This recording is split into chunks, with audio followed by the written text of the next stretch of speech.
I used to think that being an aviation safety inspector made me immune to missing the obvious red flags. My entire career is built on the philosophy that disasters don't just happen, they are a sequence of small, ignored failures that lead to a catastrophic event. I can look at a charred engine turbine and tell you exactly which bolt failed 5 miles up. But when it came to my own relationship with Danny, I was flying blind into a storm I'd helped build. I'm sitting in a coffee shop right now, my hands finally stopped shaking enough to type this out. I need to get this off my chest because if I don't, I might actually lose my mind. Danny and I had been together for 3 years. For the first 2, she was a graphic designer, grounded, sweet, and my absolute best friend. But about 8 months ago, she decided to pivot. She wanted to be a lifestyle and brand influencer. At first, I was supportive. I'm the guy who handles the infrastructure. I like being behind the scenes. I built her a professional-grade studio in our second bedroom, I upgraded her lighting, and I even started covering her $800 a month Audi lease because an influencer needs the right aesthetic to pull high-end brands. I didn't mind. I make good money, and I loved her. Or, I loved the woman I thought she was. The shift was subtle, like a slow-moving weather front. Suddenly, I wasn't her partner anymore, I was her unpaid logistics coordinator. I'd come home from a 10-hour shift inspecting structural fatigue on a Boeing 747, and instead of a "how was your day," I'd get a list of errands. Cole, the ring light is flickering, fix it. Cole, I need you to drive me to this pop-up event because parking is a nightmare. Cole, can you move? You're ruining the natural light in the kitchen. I became a ghost in my own home. My clothes were moved to the guest closet because my workwear aesthetic didn't match the vibe of our bedroom. My favorite mug was replaced with minimalist ceramic because it looked better in her morning get ready with me videos. And then came Rex. Rex is a photographer. A visionary, according to Danny. She started talking about him with this feverish intensity that made my skin crawl. At first, it was professional. Then, he was at our apartment every day. I'd come home to find him using the studio I paid for, drinking the expensive coffee I bought, and leaving his gear all over my dining table. One Tuesday, I walked into the kitchen to find Rex had set up his own personal pour-over coffee station on our counter. He didn't even look up. He just said, "Hey, man, can you keep it down?" Danny's recording a deep dive on authenticity in the other room. Authenticity. The irony was a bitter pill to swallow. I felt like a stranger in a life I was 100% subsidizing. I was spending over $5,000 a month on our collective lifestyle while she was clearing maybe $1,800 on a good month. I was the engine keeping her dream airborne, but according to her social media, she was a self-made boss babe living a solo luxury life. I should have seen it then. The mechanical failure had already started. The wings were already coming off. The first time I realized I wasn't just a ghost but an obstacle was a Tuesday evening. I'd just finished a grueling inspection on a cargo plane with a hairline fracture in the fuselage. I was exhausted, smelling like jet fuel and hydraulic fluid, wanting nothing more than a shower and a quiet dinner with my girlfriend. Instead, I walked into a boardroom meeting in my own living room. Danny and Rex were huddled over a laptop, surrounded by mood boards and ring lights. The air smelled like expensive espresso and Rex's overpriced cologne. Danny didn't even look up from the screen. She just slid a manila folder across the marble kitchen island, the one I'd paid $4,000 to have installed, and said, "Cole, honey, sign this. Rex needs it for the new brand deck." I wiped my hands and opened the folder. I expected a basic talent release for a background shot. As an aviation guy, I read every line of every document. It's a habit that saves lives. But as I read this, my blood started to run cold. It wasn't a standard release. It was a perpetual, worldwide, irrevocable rights agreement. According to this document, I was granting Rex and Danny's brand total ownership of my likeness, my voice, and even the right to fictionalize or alter my persona for any future media. But the kicker?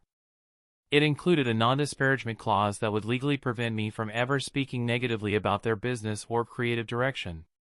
"Danny," I said, my voice steady but my heart starting to drum against my ribs. "This says I'm giving up the rights to my own face. Forever. And I can't talk about your business? We live together. I pay for this business." Rex looked up, adjusting his beanie with a smirk that made me want to reconsider my commitment to nonviolence. "It's just industry standard, man. We're scaling. We can't have civilian variables messing up the aesthetic or the legal chain of title. You're a bit of a liability in the background of her single girl summer campaign she's planning." I looked at Danny. "Single girl summer? We're in a committed 3-year relationship, Danny. We share a bed. I pay your car note." She sighed, that long, theatrical sigh she used for her followers when her latte art wasn't perfect. "Cole, don't be so literal. It's a persona. My audience connects with the idea of a self-reliant woman. Having a boyfriend who looks like, well, a mechanic, it muddies the brand. It's not personal. It's just business. Just sign it so we can keep working." She didn't look at me. She looked at the laptop. At that moment, I realized I wasn't her partner. I was a variable. A technical glitch in her perfectly curated feed. I didn't sign it. I just put the folder down and walked to the guest room. That was the night I started my own incident log. In my job, when we suspect a part is failing, we don't just replace it, we document the degradation. I sat at my desk and opened a fresh Excel sheet. Row 1, attempted legal erasure of partner. I didn't know it yet, but the single girl summer was already happening right under my roof. And Rex wasn't just the photographer, he was the lead actor. I didn't sleep that night.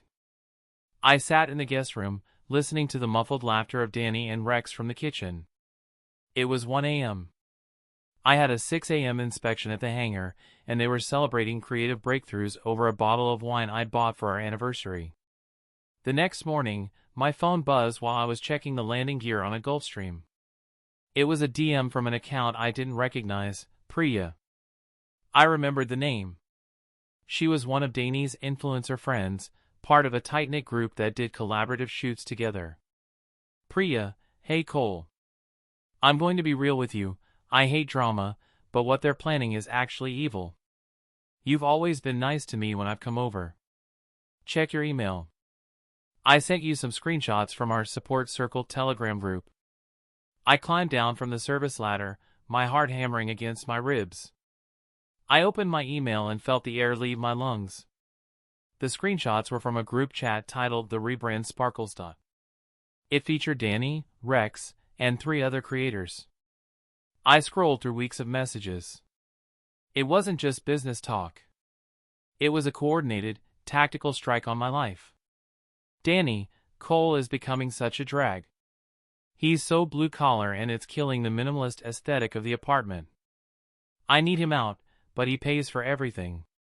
How do I transition him out without losing the Audi? Rex, we need to frame it as growth. If he pushes back, we pivot to the controlling partner narrative. He's always asking where you are in tracking the finances. That's financial abuse, right? Danny, totally. I'm already planting seeds on my stories about feeling stifled and restricted in my home environment. My followers are already commenting that I look dimmed. Once the Callaway mixer happens, I'm dropping the hammer." I felt sick. Financial abuse.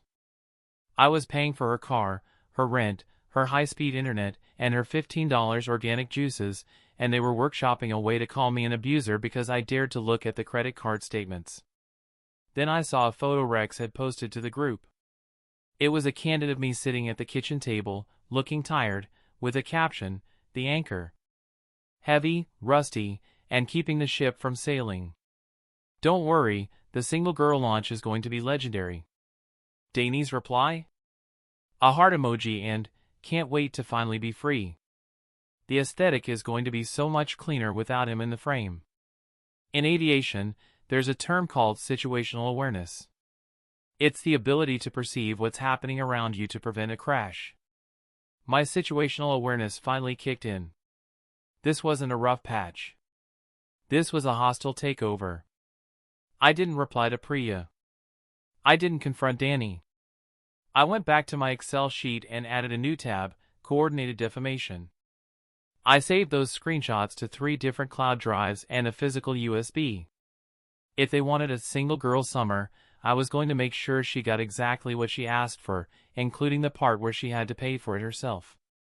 The night of the Callaway Art Center Creator Mixer felt like walking onto a flight deck where you already know the landing gear is jammed.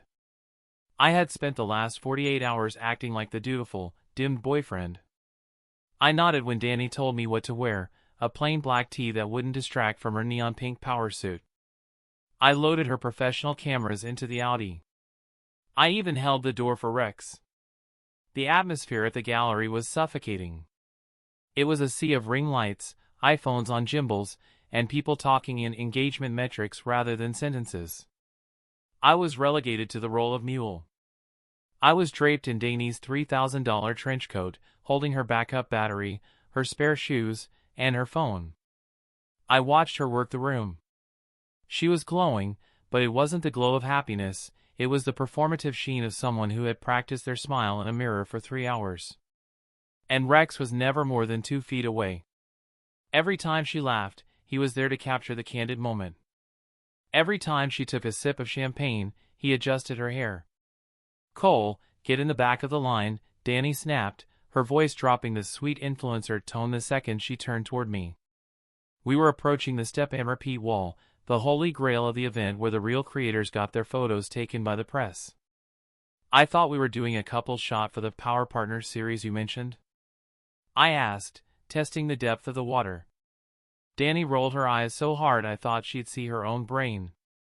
"Ugh, Cole," read the room. "Look at who's here. Look at me. Then look at you. You're wearing a t-shirt and you look like you just crawled out from under a jet engine. You're ruining the aesthetic of my arrival. Just go stand by the buffet or something. Or better yet, hold Rex's lens cap." She didn't wait for an answer. She stepped onto the red carpet, and the flashes started popping. Then, the moment that made the room go silent. Rex stepped into the frame with her. He put a hand on the small of her back, a hand that lingered way too low, and whispered something in her ear. Danny giggled, leaned into him, and then, in front of a dozen cameras and the very support circle that had plotted my downfall, she grabbed Rex's face and kissed him. It wasn't a for-the-gram peck. It was deep. It was practiced. It was a public execution of our 3-year relationship. One of the photographers shouted, "Is this the new power couple?" Danny beamed at the camera, her hand still entwined with Rex's. "Let's just say I've finally found someone who matches my frequency. I'm finally unanchored." I stood there, holding her heavy coat and her spare shoes, feeling the heat of 100 eyes on me. Some people looked away in second-hand embarrassment. Others, like Priya, looked at me with genuine pity. Danny looked over her shoulder at me, her eyes cold and triumphant. "Cole, don't make a scene. You're not camera-friendly anyway. Just put my stuff in the car and wait there. We have an after-party at Rex's studio." In my head, I saw the flight recorder data. The plane had hit the ground. The only thing left to do was ensure the black box survived to tell the truth. The silence that followed Danny's unanchored comment wasn't just awkward, it was heavy. It was the kind of silence that happens right before a pressurized cabin zips open at 30,000 feet.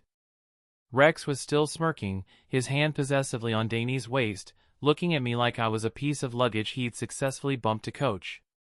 Danny turned back to the cameras, adjusted her neon blazer, and tossed her hair. "Okay, everyone, let's get the solo shots. Rex, babe, make sure the lighting hits my growth side." I didn't move. I didn't yell. I didn't even drop the heavy bag of her gear. I just stepped forward, right into the edge of the frame. The photographers shifted. One of them lowered their camera, sensing the shift in the vibe. "Cole," I said, "go to the car," Danny hissed, her voice a sharp contrast to the bubbly persona she'd been projecting seconds ago. "You're ruining the shot. You're literally blocking the brand logo on the backdrop." I looked at her. Really looked at her. I didn't see the girl I'd spent 3 years building a life with. I saw a failing component. A structural defect. "You're right, Danny," I said, my voice projecting clearly across the marble hall.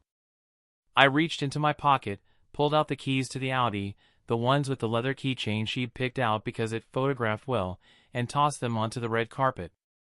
They landed with a sharp, metallic clink right between her designer heels. "What is this?" she stammered, her face flushing a deep, ugly red. "Cole, stop being dramatic. You're making a scene." "No," I replied, tilting my head slightly. "I'm making a delivery."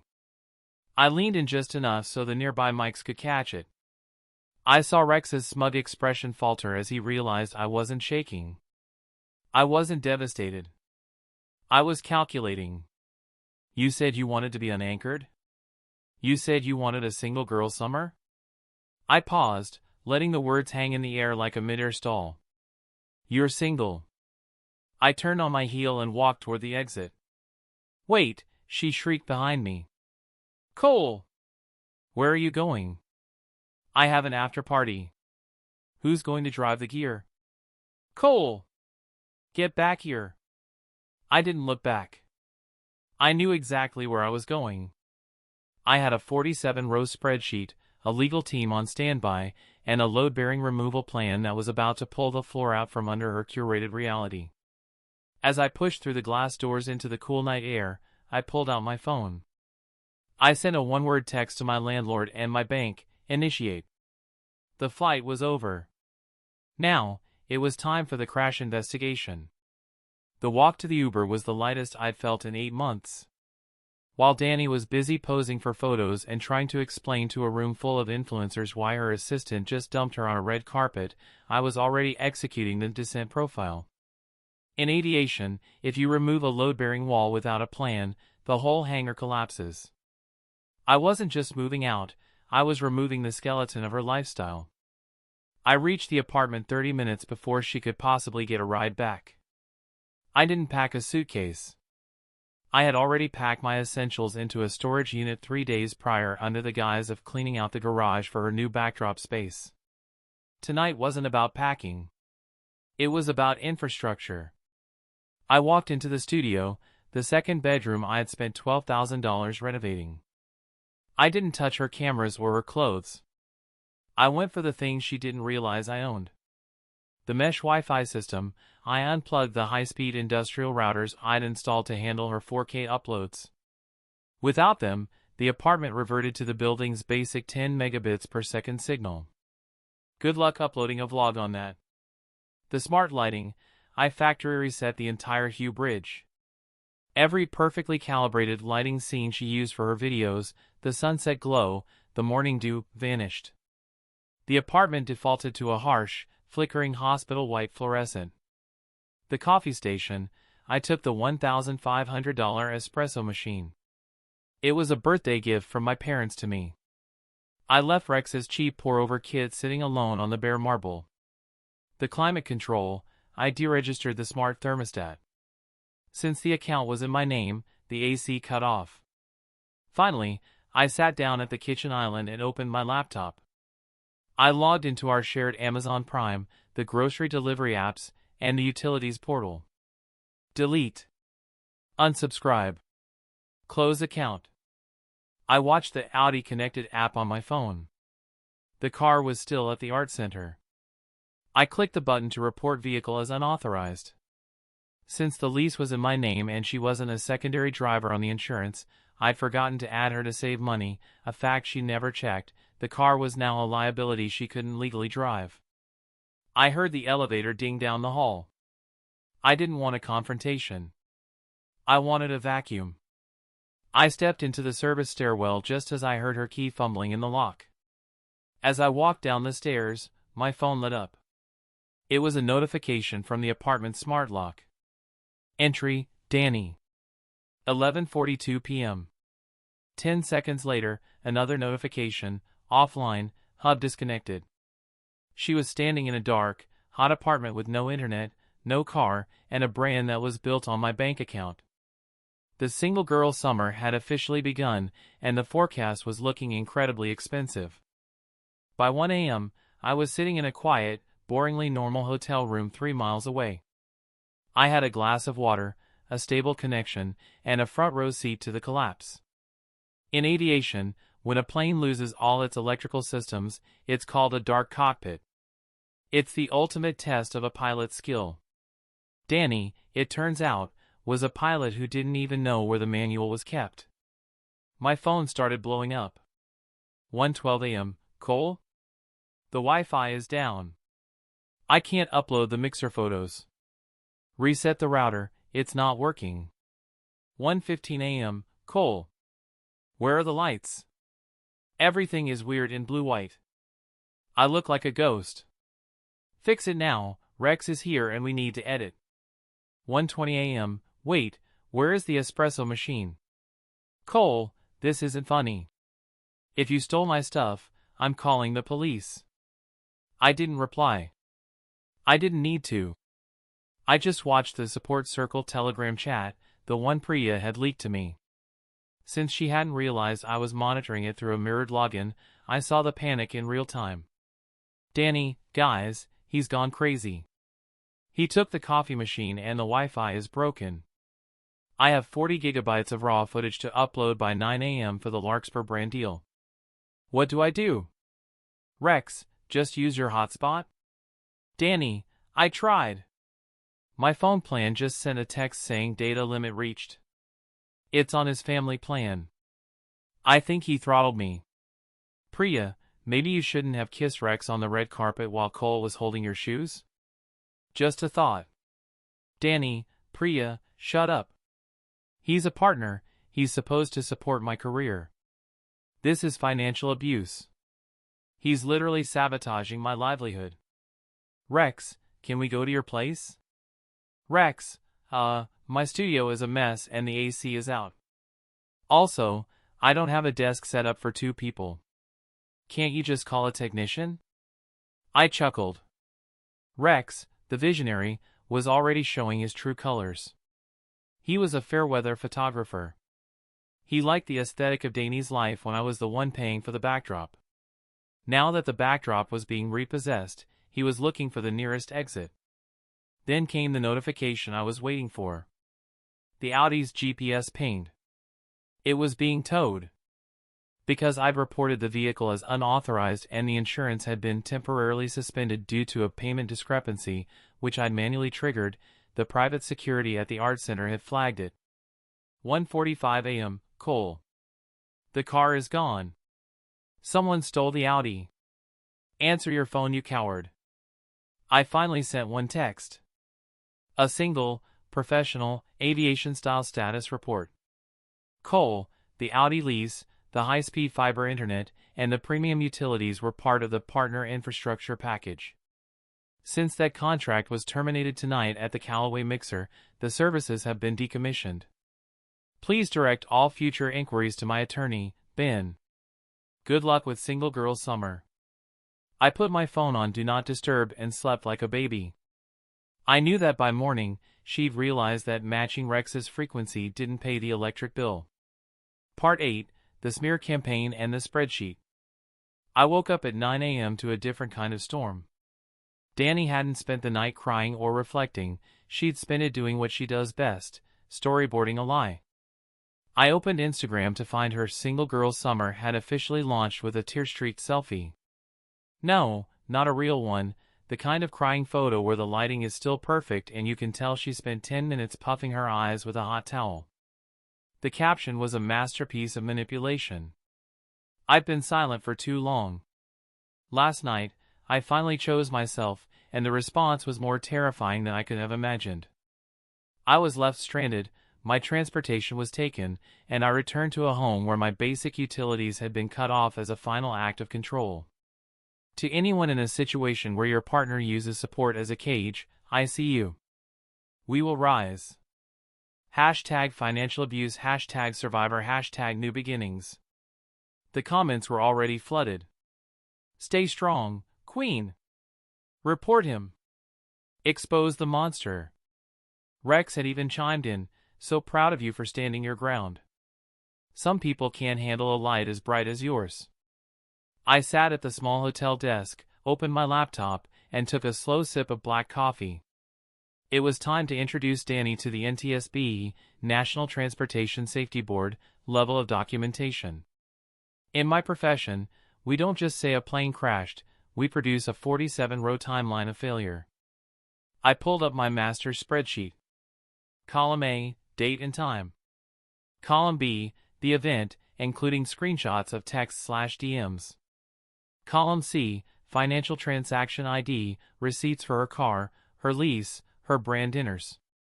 Column D, the discrepancy, what she claimed versus reality. I had everything. I had the receipt for the $1,200 business dinner that was actually her and Rex at a sushi bar while I was at work.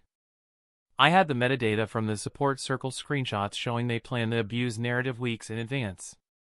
I even had the Ring camera footage from 3 nights ago showing Rex entering the apartment with his own key while I was at the hangar.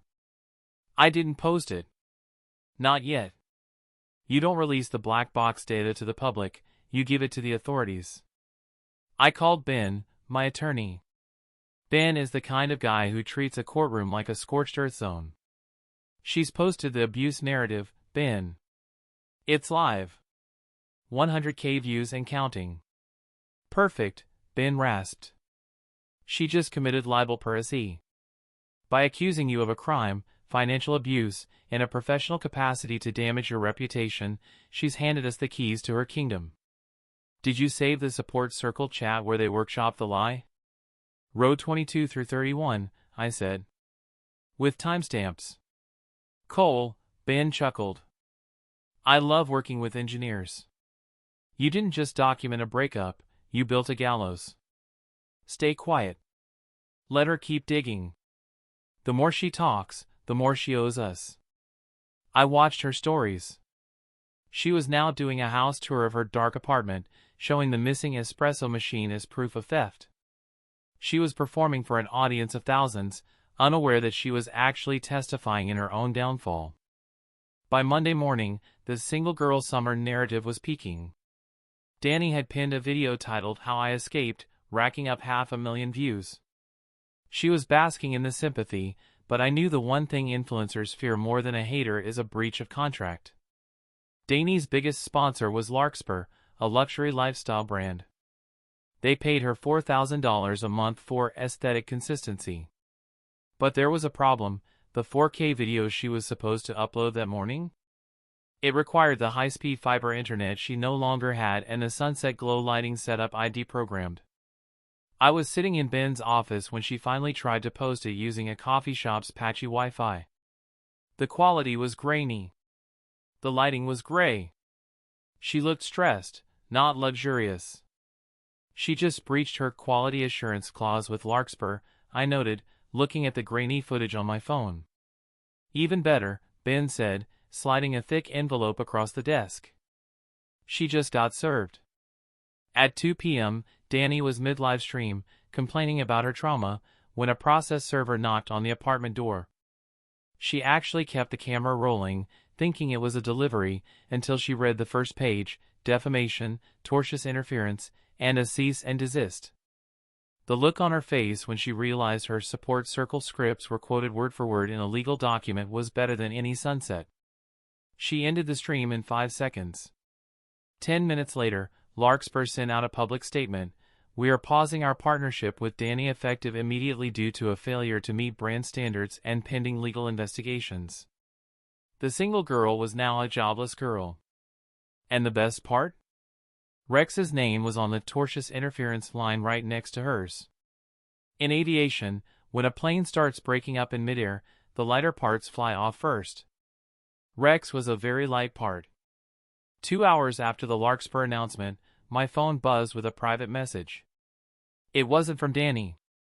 It was from Rex. Rex, hey Cole, look, man. This whole thing has gotten blown out of proportion. I was just the photographer, you know? Danny was the one calling the shots on the narrative. I didn't realize she was lying about the financial stuff. I'm actually thinking of deleting the photos from the mixer. We're good, right? No need to involve my business in the lawsuit. I didn't even give him the satisfaction of a reply. I just screenshotted the message and sent it straight to Ben. Look at that, Ben chuckled over the phone. The visionary is already trying to sell out the Queen. I'll make sure to include this in the discovery file. It proves he knew the narrative was false. While Rex was busy groveling, Danny's support circle was cannibalizing itself. Without the Audi to drive them to brunch or my apartment to use as a free studio, Danny's besties disappeared. Priya sent me one last message. Danny is losing it, Cole. She's screaming at Rex because he won't help her pay the rent this month. She's trying to sell her designer bags on resale sites, but everyone knows the drama now. Nobody wants to buy from a scammer. I felt a slight pang of something, maybe pity? No. It was just the feeling of a job well done. Like seeing a faulty engine finally removed from the wing. It's a mess, it's expensive, but the plane is finally safe. I went back to my spreadsheet. I highlighted row 40, collapse of social infrastructure.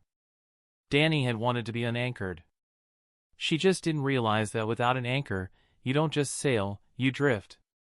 And right now, she was drifting straight toward a massive legal reef. I had moved into a new place, a sleek, quiet one-bedroom with a view of the airfield. No ring lights, no aesthetic marble, just functional furniture and a Wi-Fi signal fast enough to download a flight manual in seconds. I hadn't given Danny the address, but in the world of influencers, privacy is a foreign concept. She'd probably track my Uber or recognize the balcony from a stray photo. At 8 p.m. on a Tuesday, there was a knock. Not the confident, sharp knock of a boss babe, but a hesitant, rhythmic thud. I opened the door to find a version of Danny the internet never saw. Her hair was unwashed, her power suit was wrinkled, and she was holding a cardboard box of my old flight manuals she'd found under the bed. Cole, she whispered, her lip actually trembling. This time, there were no cameras. Can we just talk? For 5 minutes? I leaned against the doorframe, my arms crossed. I didn't invite her in. The manuals are out of date, Danny. You can recycle them. Please, she sobbed, and this time, it felt halfway real. Rex is gone. He blocked me. He said my brand is toxic now and he can't be associated with the lawsuit. The landlord says if I don't pay the full rent by Friday, I'm out. I can't even afford the Audi's impound fees. She reached out to touch my arm, the same way she used to when she wanted me to buy her a new camera lens. I made a mistake. The mixer, it was just for show. I was caught up in the hype. You know I love you, right? We can fix this. I'll post a video telling everyone I was confused by my medication or something. We can go back to how it was. I looked at her, and for the first time, I didn't see a failing component. I saw a total write-off. Danny, I said, my voice as cold as a high-altitude cockpit. You didn't make a mistake. You made a rebrand. You workshopped a lie to ruin my life so you could keep my money without having to look at my face. You didn't love me, you loved the infrastructure I provided. I'm going to lose everything, she wailed, forgetting the aesthetic of a quiet hallway. No, I corrected her. You're just going to have to pay for it yourself. That's what being unanchored means. Now, please leave. My attorney is watching the doorbell camera feed, and every word you say is being transcribed for row 45 of the spreadsheet. She froze. She looked up at the camera lens, her eyes wide with a mix of fury and terror. She realized then that there was no edit she could make to fix this. The crash was complete. The settlement meeting took place in a sterile, glass-walled conference room. Danny sat across from me, flanked by a public defender she'd clearly scrambled to hire. She looked small. Without the ring lights and the high-end filters, she looked like a stranger. Rex wasn't there, he'd already settled separately, paying a hefty nuisance fee and agreeing to a permanent gag order just to keep his name out of the headlines. Danny's lawyer started with a weak opening. My client is prepared to offer a private apology and a small payment over 36 months in exchange for dropping the defamation suit. She's financially compromised at the moment. Ben, my lawyer, didn't even look up from his tablet. He just tapped a key, and a video began to play on the large monitor at the end of the table. It wasn't a clip from her Instagram. It was internal metadata from her own support circle group chat, the stuff Priya hadn't even seen. I'd recovered the deleted drafts from our shared cloud storage account, which, again, I paid for. The video showed a screen recording of Danny and Rex sitting in our kitchen, laughing while they edited the kiss photo. But the audio was the killer. Danny, on video if we time the abuse post for Monday morning, will hit the peak algorithm. Cole is too much of a nice guy to fight back. He'll just tuck his tail and move into a hangar somewhere. By the time he figures it out, the Larkspur check will have cleared and I'll have the Audi in my name. Rex, on video he's basically just a bank account with a heartbeat, babe. The room went dead silent. Danny's lawyer turned to look at her, his face pale. Danny looked like she was about to throw up. That's malice, Ben said softly. In a defamation case, proving the defendant knew they were lying and planned the damage is the black box of evidence. This isn't just a breakup anymore. This is a deliberate attempt to destroy a professional reputation for financial gain. I looked Danny in the eye. I'm not a bank account with a heartbeat, Danny. I'm an inspector. I find the things people try to hide. Ben slid a document across the table. Here are our terms. A 90-day pinned public retraction on all platforms admitting the abuse claims were fabricated. A full reimbursement of all infrastructure costs from the last 6 months. And a permanent injunction. If you even whisper Cole's name in a story ever again, we own your brand. Literally. Danny's hand shook as she reached for the pen. She looked at me, hoping for a flicker of the nice guy she used to know. I just checked my watch. Sign it, Danny. I have a flight to inspect in 2 hours, and I don't want to be late. Watching a brand die in real time is a lot like watching a controlled demolition. It's loud, dusty, and once the dust clears, there's absolutely nothing left but a hole in the ground. Following the settlement, Danny had exactly 24 hours to post the court-mandated retraction. I stayed up to watch it go live. I wasn't being petty, I was verifying the repair, as we say in the hangar. At exactly midnight, the single girl summer banner was ripped down. In its place was a plain, white square with black text. No filters. No background music. No growth aesthetic. The caption read, I am posting this to formally retract all allegations of financial or emotional abuse made against Cole, surname. These claims were false and were part of a coordinated campaign to benefit my personal brand. Cole provided for me entirely, and I repaid that support with betrayal. I apologize to Cole and to my followers for the deception. The internet is a predatory place, especially for influencers who get caught in a lie. The same fans who had been calling me a monster 10 days ago turned into a pack of wolves.